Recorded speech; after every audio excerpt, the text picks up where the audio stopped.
Peace, family, friends, and neighbors. Welcome back to Superposed Broadcasting. I am Leonidas Hamza, your family herbalist, and this is Herb of the Week. Today's herb is one that most people have been poisoning for decades. It grows in your yard. It grows in the cracks of sidewalks. It grows in empty lots and alongside roads. And every spring, millions of people across the country kneel down with a bottle of Roundup and spray it dead. That herb is dandelion. I am here to tell you that the weed you have been killing is one of the most complete, the most nourishing, most therapeutically versatile plants on this planet. Every single part of dandelion is usable, that being the root, leaf, flower, stem, literally all of it. Today we are going to understand why that is, not just from a Western pharmaceutical perspective, but through all four systems I work within. Because when four completely different herbal traditions from basically four different corners of the world all point to the same plant and say the same thing about it, you need to pay attention to that. Okay? So, dandelion's Latin name is Taraxacum officinale. And in traditional Chinese medicine, it is known as Pu Gong Ying. Before we go into the systems, I want you to understand what dandelion actually does inside the body, because most people really have no idea, and that's why they poison the plant and call it a weed. So dandelion is first and foremost a bitter tonic. Most people think bitterness is just a flavor, but bitterness is actually a biological signal. Bitter receptors run all the way through the body, from mouth to anus. So not just on the tongue. The moment you taste something bitter, your brain receives a signal and sends it back down through the entire digestive system, or the digestive chain.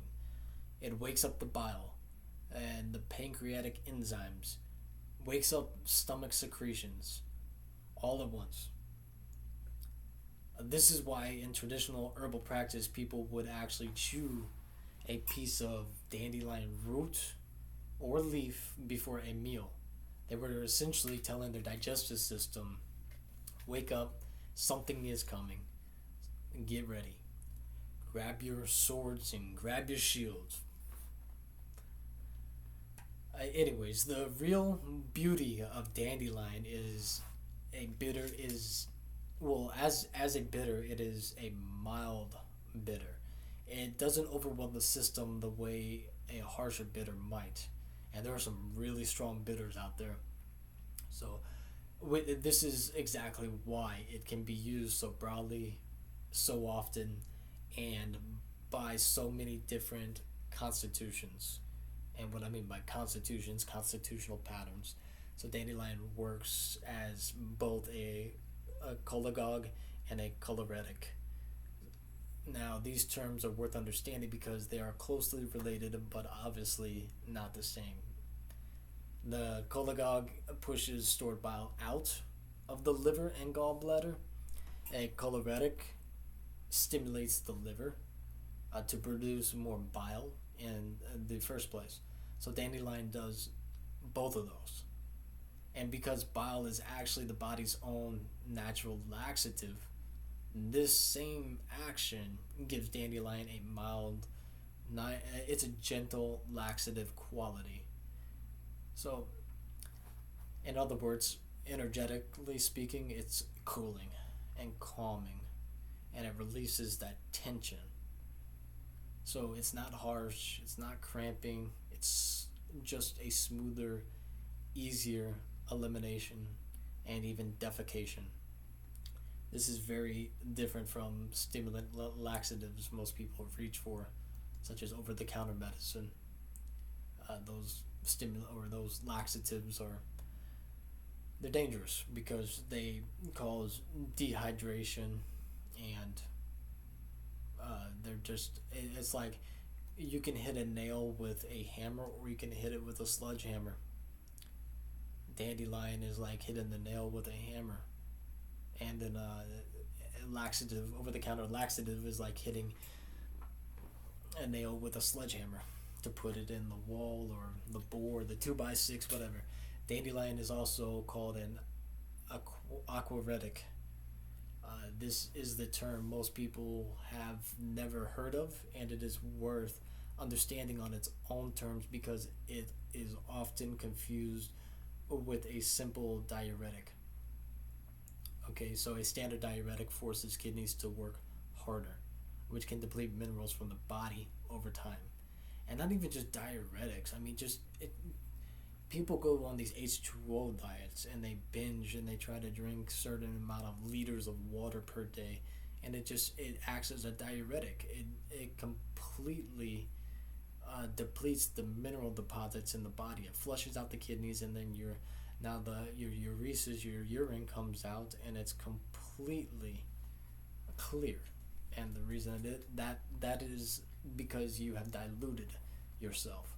So an aquaretic works differently. Dandelion's rich mineral content, especially potassium, shifts the body's own fluid balance so that more water naturally passes through and leaves the system. It does the job, essentially without depleting the very minerals the body needs. So this is why dandelion has long been used in place of harsher pharmaceutical diuretics. So what I can finally say here about dandelion is that it is a prebiotic. Not a probiotic, but a prebiotic. And the difference matters because a probiotic introduces new bacteria into the gut. A prebiotic feeds the bacteria that are already there. So a dandelion, or with dandelion, specifically the fall harvested root, which is rich in compound called inulin. Inulin feeds the ecosystem of the gut rather than trying to replace it. It nourishes what is already there and it helps it thrive. Now, in order to get your inulin, you're going to want to expose as much as you can of the root. So that means to mince up the root and then to boil it. Bring the water to a boil and then simmer it for about 20 minutes. So the fall harvest matters because the plant pulls its energy down into the root before winter, concentrating the inulin. Okay, so this also goes for all plants. Some plants you want to pick them or harvest them at 10 a.m. because 10 a.m. the dew is dry from the stems and the leaves and the flowers, and you have yet to reach high noon. High noon is where the plant becomes dry and all the phytonutrients and constituents and everything moves down further into the plant, such as the roots. Some plants you want to wait until 5 p.m. or later, or even follow the moon cycle for proper maturity. I say follow the moon cycle because the moon affects the waters of the sea, of rivers and creeks and lakes. The moon cycles affects the waters from within as so without. Okay? There's a big importance to alchemy and the moon cycle. Anyways, let's talk about what is actually inside the plant now. The chemistry that makes it work. In the root, there is taraxacin, and it is a bitter lactone compound responsible for the bitter tonic action.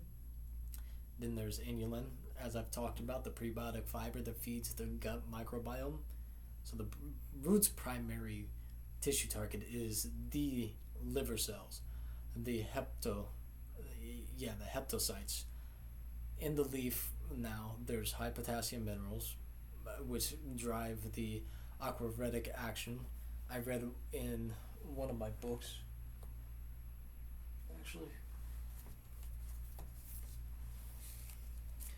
Now, I'm not a big fan of Bragg's anymore because, from what I understand, is that Bill Gates owns Bragg's apple cider vinegar, but they say that as calcium is for the hard tissues, potassium is for the soft tissues.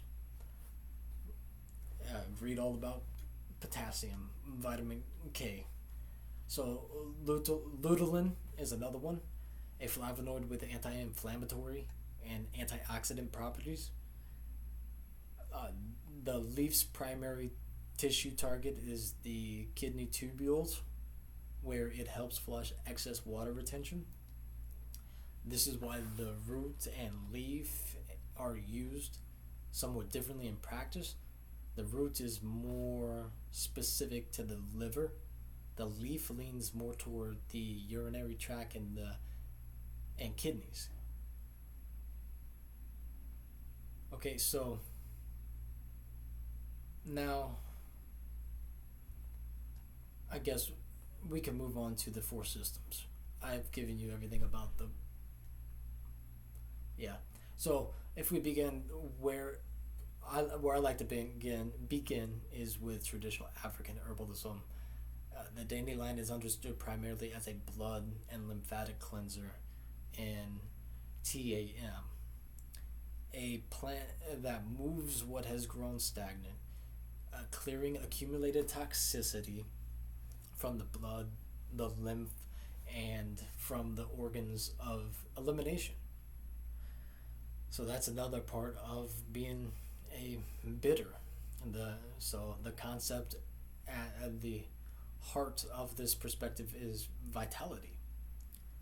What the African tradition calls vital force, what TCM, traditional Chinese medicine, calls qi, Ayurvedic medicine calls this prana, is only it's only able to flow freely when the channels of the body are clear and unobstructed. So dandelion's role in this framework is to open those channels, to clear the congestion that builds up when the liver is overburdened, when the lymph is stagnant, when the blood is carrying more waste than it should. And I want to be clear about stagnant lymph. I mean, the dandelion can only assist.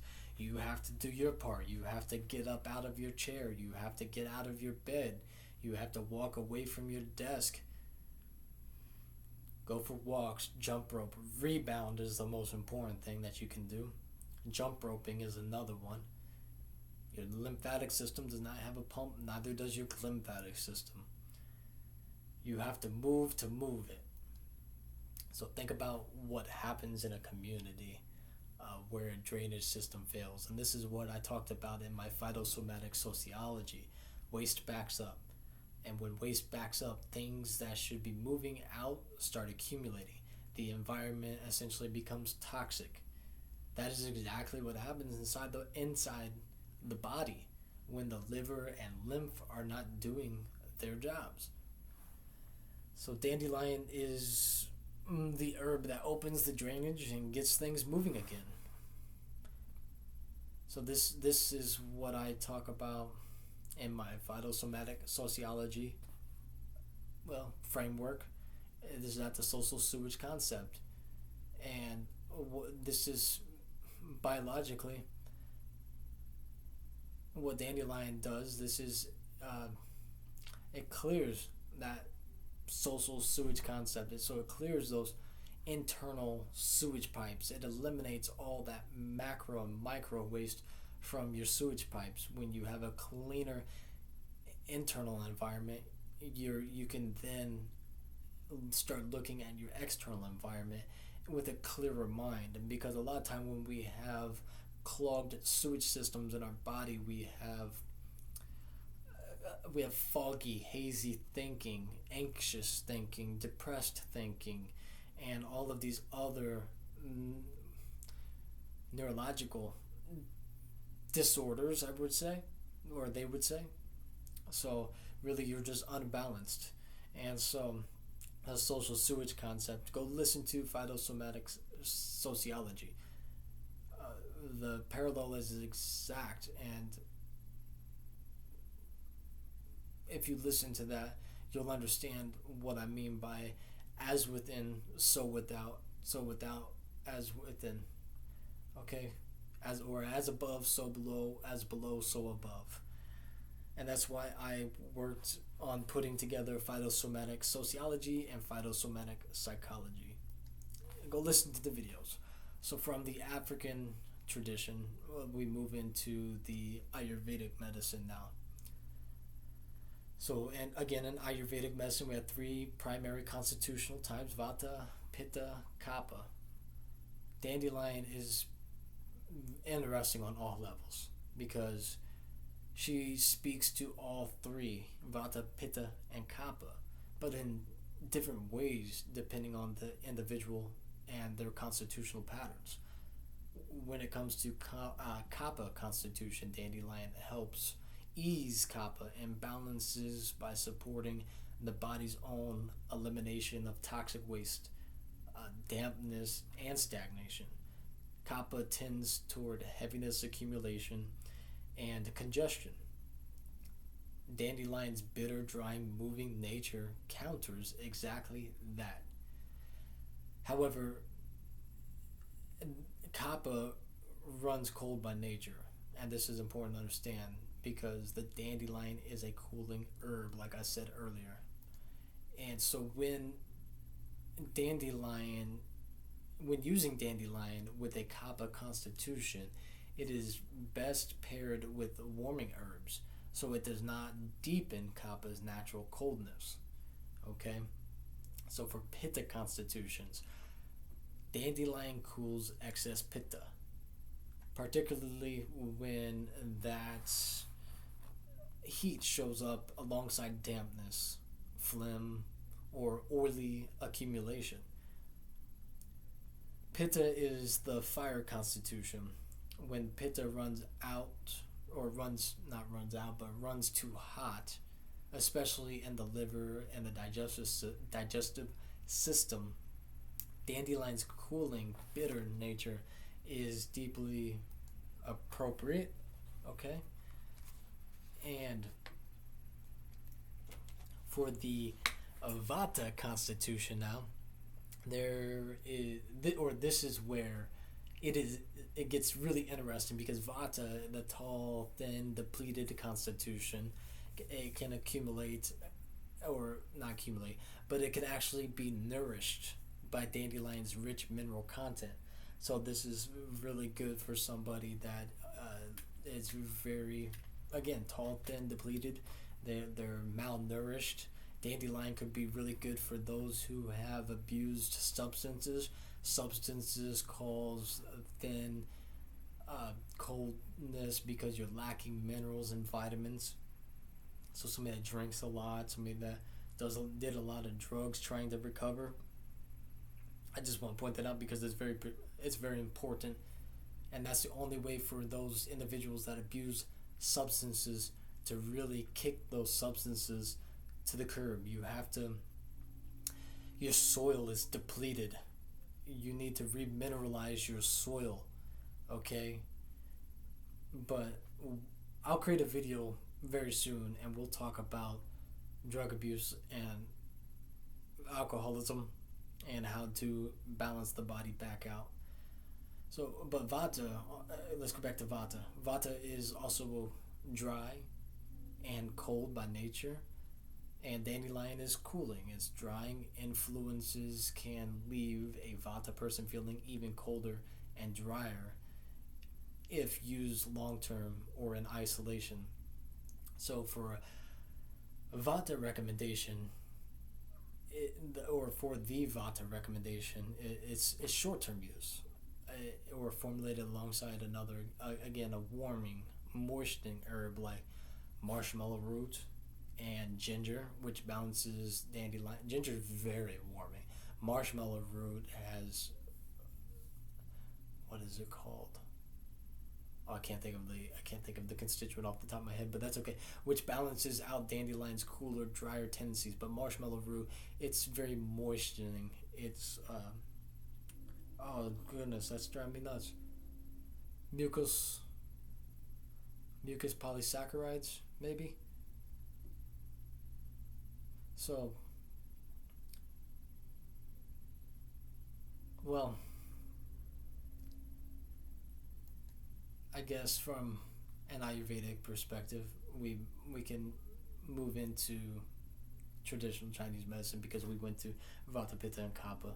So, dandelion is again known as Pu Gong Ying and TCM. A dandelion primarily clears what is called damp heat, particularly as it settles in the liver and digestive system. So, damp heat is a specific pattern. It is not just inflammation and it is not just fluid retention, okay?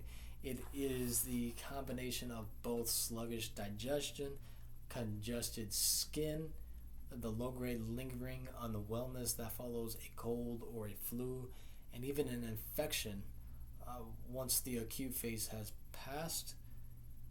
When someone says they just cannot seem to get back to feeling right, that is often a damp heat pattern.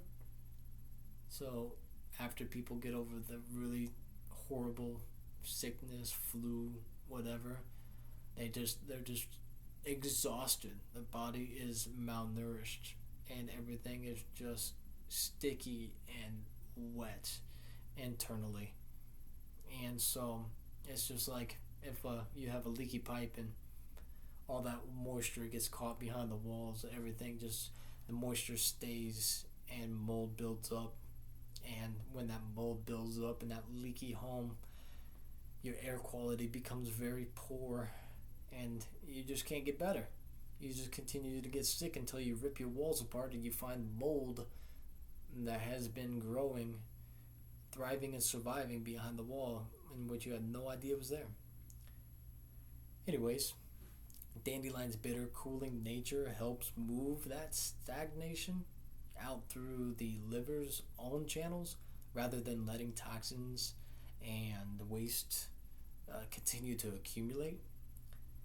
And TCM, the liver, is responsible for the smooth flow of chi, that is the vital energy again, through the body.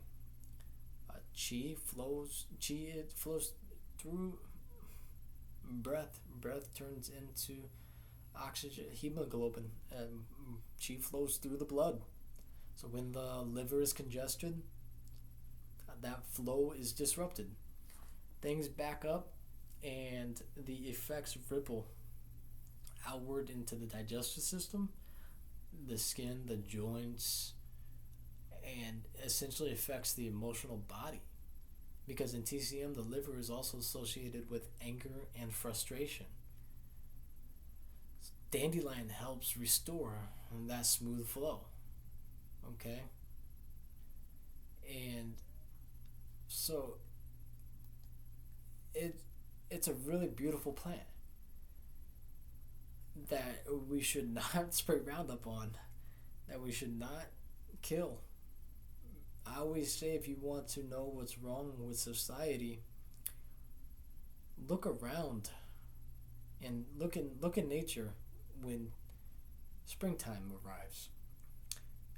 We are connected to nature and have no clue, but it seems every year there's a specific plant that grows more than any other plant.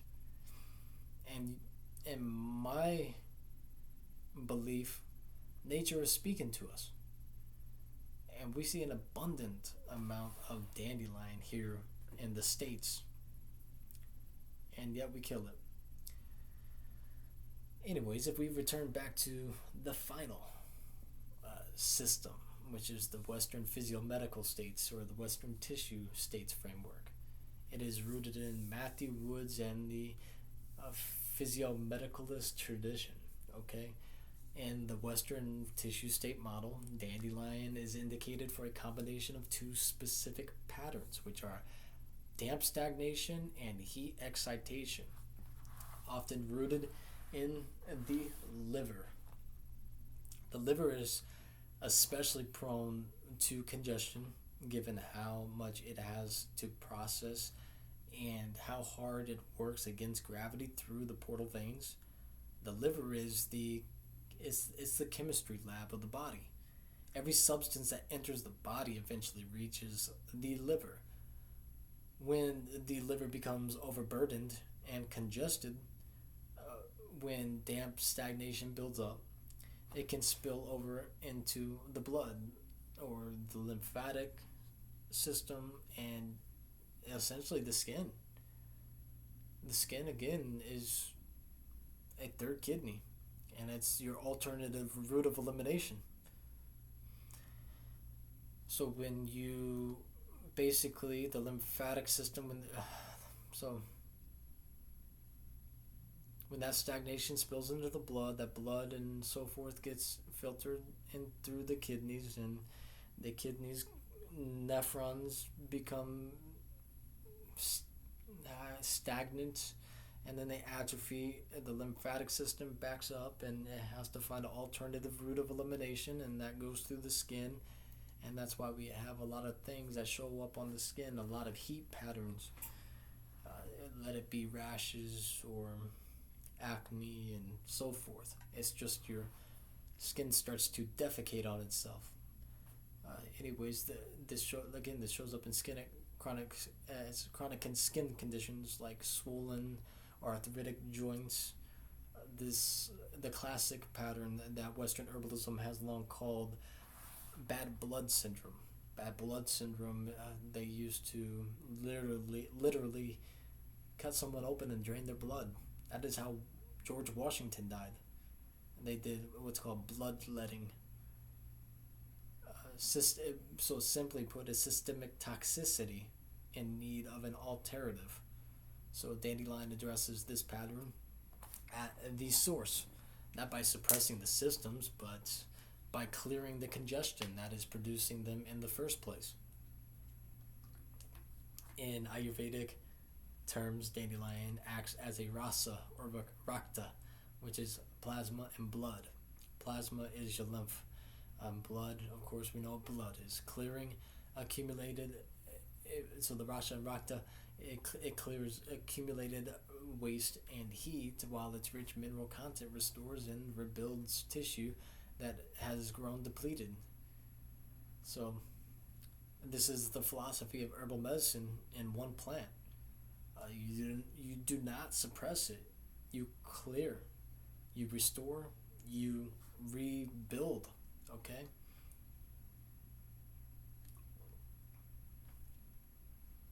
So before I close out, I want to talk briefly about preparation, because dandelion is unique in that every part of the plant is usable and each part has slightly different emphasis. The root is best harvested again in the fall, and the plant has pulled its energy downward in preparation for winter. That is, again, when the inulin concentration is highest.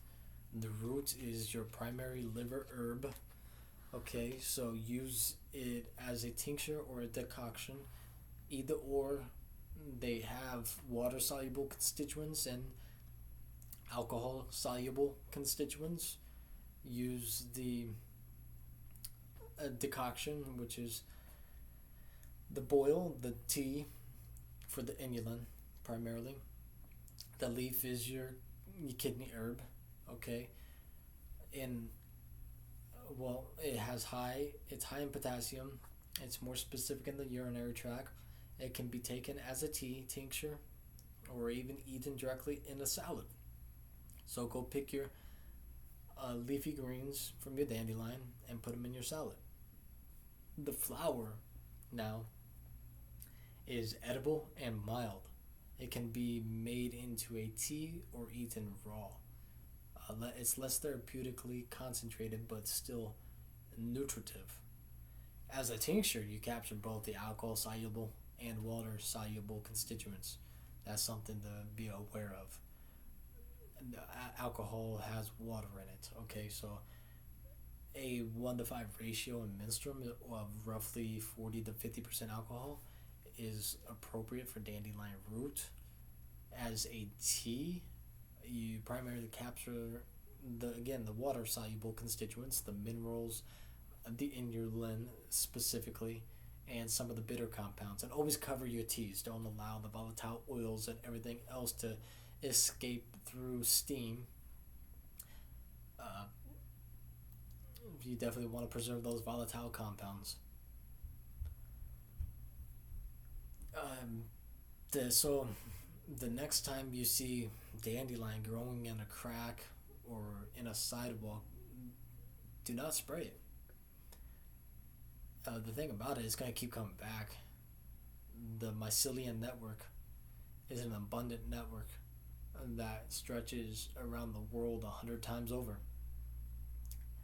Dandelion's not going anywhere. Pick it, eat it, get to know it, study it, taste the bitterness of the leaf, look at the structure of the root, understand that this plant has been growing alongside human beings for thousands of years, nourishing us, cleansing us, restoring us.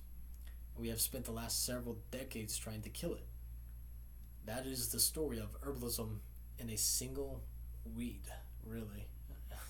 So, again, I am your one and only Leonidas Hamza. This is Superposed Broadcasting. This is Herb of the Week, Dandelion. Please like, subscribe, share, comment. Visit me on TikTok at The Superposed and on YouTube at Our Story Isn't Over, of course, which, if you're watching the full video, you already know that.